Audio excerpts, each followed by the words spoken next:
Hey, what's up guys? So earlier today I was looking through the internet and I found MegaCapitalG's channel, and not too long ago he had uploaded a video about the full effect of the seal of Orichalcos being revealed, and I might as well just give my thoughts on it. It's sort of like a reaction to his video and like my own thoughts to this video.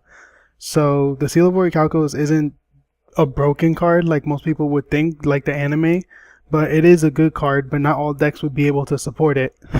It has 3 effects and it has 3 restrictions, so I'm going to go through them one by one and I'll give my input on it.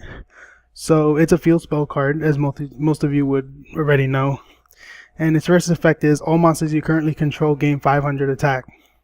And this is kind of a big deal, but it's not a huge deal, because Gravekeepers can do the same thing with the Necro Valley, but now it's a more generic field spell. So 2400 Thunder King, good luck trying to get over that.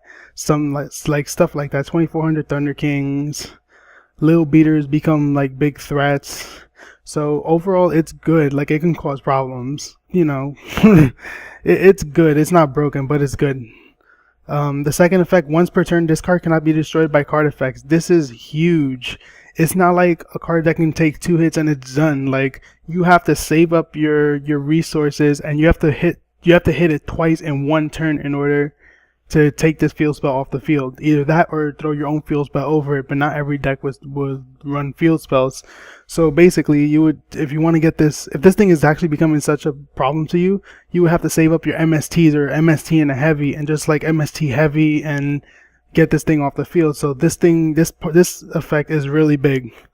Third effect, while you control 2 or more face-up attack position monsters, your opponent cannot target your monsters with the lowest attack for an attack. This is a good effect, but I'm being a realist right now. I don't think this effect would be applied too often. Like in a situation where like a Hyperion would protect like her shine balls or something.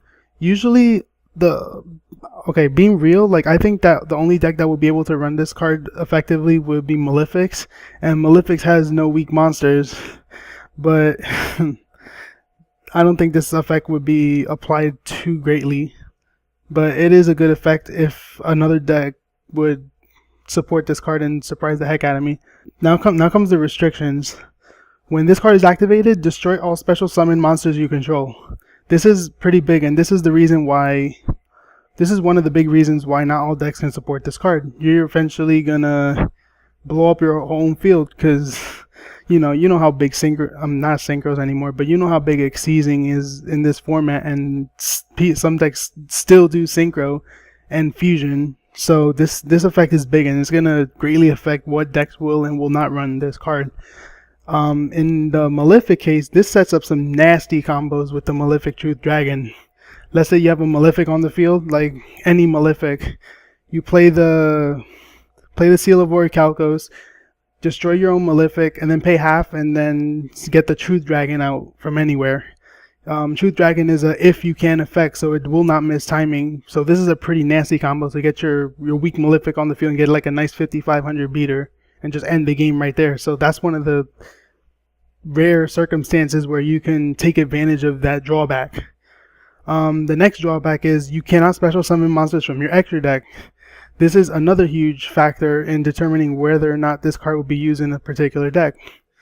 You're basically shutting down fusion. You're basically shutting down your own fusioning, your own synchro, and your own exceeding for as long as this card is on the field. And this card will stay on the field forever, probably most likely the whole game, because of its protection effect. So the most effective way to use it is a deck where you are not going to synchro at all, not going to exceed at all, not going to fusion summon at all. And the final one, you can only activate the Seal of Orichalcos once per duel. So not only are Malefic decks gonna most likely run this, they're probably only gonna run 1 copy, because they're not gonna have 2 dead cards in their deck as soon as they play a Seal of Orichalcos. I don't know what else to say. Like, that, it's a pretty good card, but it's not incredibly broken.